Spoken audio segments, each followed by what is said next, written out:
يا دكتورة، هو حضرتك عندك سونار في العيادة مع الكشف؟ السؤال ده بيتقابلني كتير جدا على السوشيال ميديا وعلى الواتساب بتاع العيادة. احنا هنعمل سونار مع الكشف ولا لا؟ هي الفكرة احنا مش زي دكاترة النساء. دلوقتي اغلب دكاترة النساء عندهم جهاز سونار في العيادات وبيعملوا السونار بتاعهم اثناء الكشف. لكن جراحة الثدي اللي بيعمل السونار والماموجرام، احنا طبعا اغلب الحالات بيبقى معاها ماموجرام، اللي بيعمله دكتور الأشعة المتخصص في التصوير النسائي، يعني women radiologist. هو متخصص في انه بيعمل سونار وماموجرام للبريست، وكمان رنين للثدي، وكمان رنين مغناطيسي للثدي.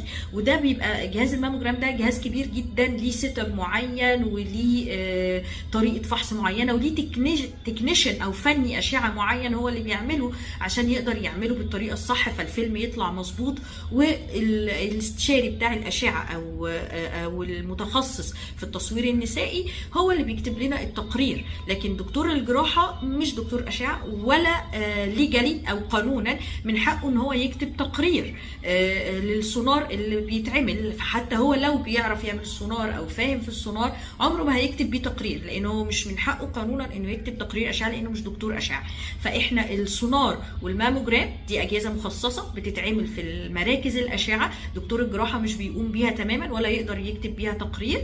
فاحنا بنعمل في العياده الفحص الاكلينيكي فقط، ونكشف على المريضة وناخد منها التاريخ المرضي، ونقدر نعمل يعني توقع مبدئي للحالة المرضية بتاعت المريضة، ونبتدي بنكتب ريكوست مفصل للدكتور بتاع الأشعة، أنا بالفحص لقيت إيه، ولو المريضة عندها تاريخ وراثي أو لأ، ومستنية أشوف منه إيه من الفحص اللي هو هيعمله، وبكتب له إذا كنا عايزين سونار، إذا كنا عايزين ماموجرام، إذا كنا عايزين ناخد عينة من ورم، إذا كنا عايزين نعمل أشعة بالصبغة أو رنين مغناطيسي. كل ده بيتم خارج العيادة بتاعت كشف الجراحة عند مراكز الأشعة، وبنعملها وبنرجع تاني نعرضها على الجراح عشان يقول رأيه فيها، ونقول ايه الخطوة القادمة بتاعتها.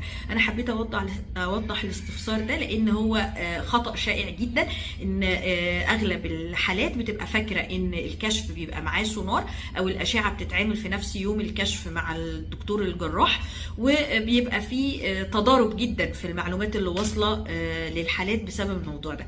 يا رب اكون افدتكم. ما تنسوش تعملوا فولو سبسكرايب للفيسبوك والتيك توك عشان تعرفوا اكتر عن اورام الثدي. كان معاكم دكتوره ساره زيتون، استشاري جراحه اورام الثدي التجميليه. يا دكتوره، هو حضرتك عندك سونار في العياده مع الكشف؟ السؤال ده بيتقابلني كتير جدا على السوشيال ميديا وعلى الواتساب بتاع العياده. احنا هنعمل سونار مع الكشف ولا لا؟ هي الفكرة احنا مش زي دكاترة النساء. دلوقتي اغلب دكاترة النساء عندهم جهاز سونار في العيادات وبيعملوا السونار بتاعهم اثناء الكشف.